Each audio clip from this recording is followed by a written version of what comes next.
Israeli PM Netanyahu apologized for failing to save 6 hostages found dead in Gaza. Netanyahu's commitment. In Israel, protests and strikes demand action, while the UK has partially suspended exports. The weight of grief hung heavy over Israel as Prime Minister Benjamin Netanyahu addressed the nation. His words, heavy with sorrow, offered an apology to the families of the 6 hostages found executed in Gaza. Their lives, brutally cut short by Hamas, became a tragedy that shook the nation to its core. Netanyahu's apology, while heartfelt, could not erase the pain. It served as a stark reminder of the human cost of the ongoing conflict. The Prime Minister's voice, usually a booming presence, seemed subdued. He spoke directly to the families, acknowledging their unimaginable loss. He asked for their forgiveness, admitting the government's efforts to bring their loved ones home safe had failed. The apology was a rare moment of vulnerability from a leader known for his unwavering stance. The discovery of the bodies, including that of US-Israeli citizen Hirsch Goldberg Polin, sent shockwaves through Israel.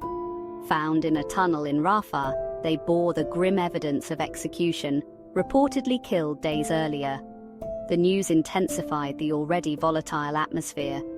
Netanyahu's apology, while necessary, did little to quell the rising tide of anger and demands for accountability. The apology marked a turning point in the crisis. It acknowledged the raw grief and fury engulfing the nation. But it also set the stage for difficult questions about the government's handling of the situation and the future of the conflict.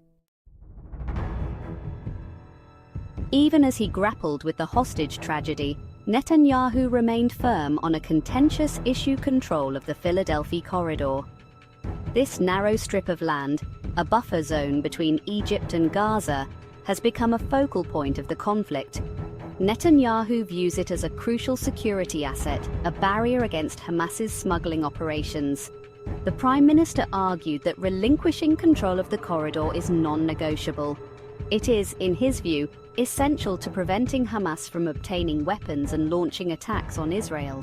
He maintained that while Israel has shown flexibility in negotiations, compromising on national security is not an option.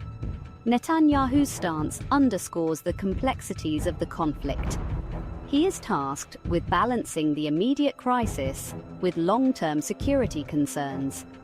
His determination to retain control of the corridor reflects the belief that it is vital to protecting Israeli citizens. However, this stance has drawn criticism. Some argue that it fuels tensions and hinders peace efforts. They contend that it gives Hamas a rallying cry, further entrenching the conflict. The debate over the Philadelphia corridor highlights the deeply rooted disagreements at the heart of the Israeli-Palestinian conflict. As the crisis unfolded, international condemnation of the hostage-taking was swift and unanimous. World leaders expressed outrage and called for the immediate release of the remaining captives. The United States, a steadfast ally of Israel, offered its unwavering support and condemned Hamas's actions as terrorism. However, Netanyahu also faced criticism from the international community.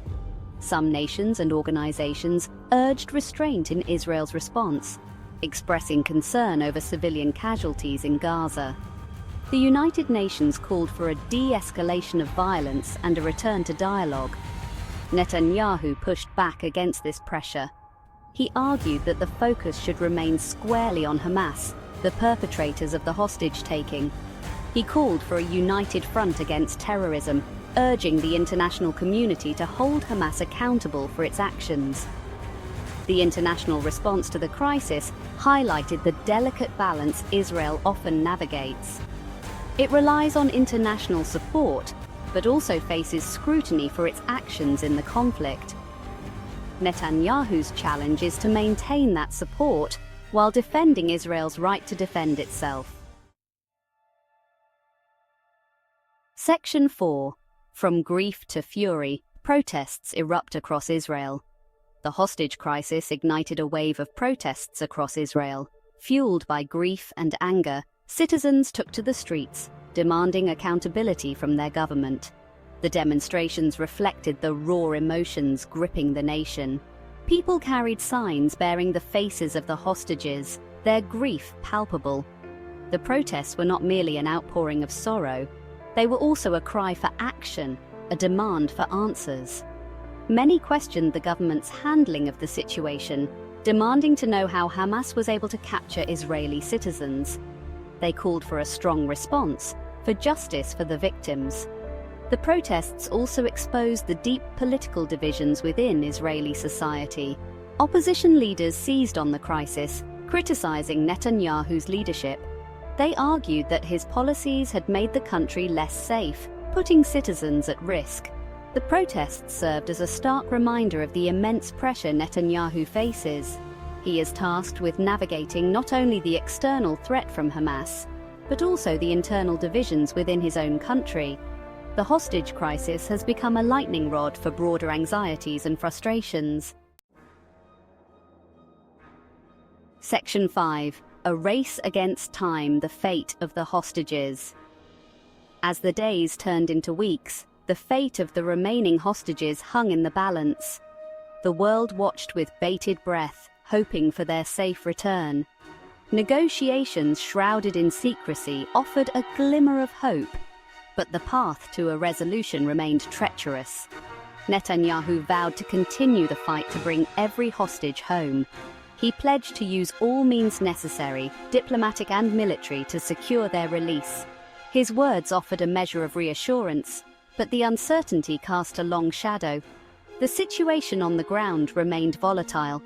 Clashes between Israeli forces and Hamas militants continued, each side blaming the other for the escalating violence.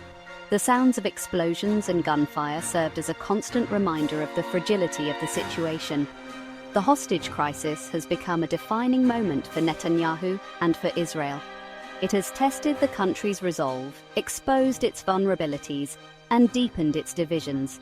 The outcome of the crisis, whatever it may be, will have a profound impact on the region for years to come.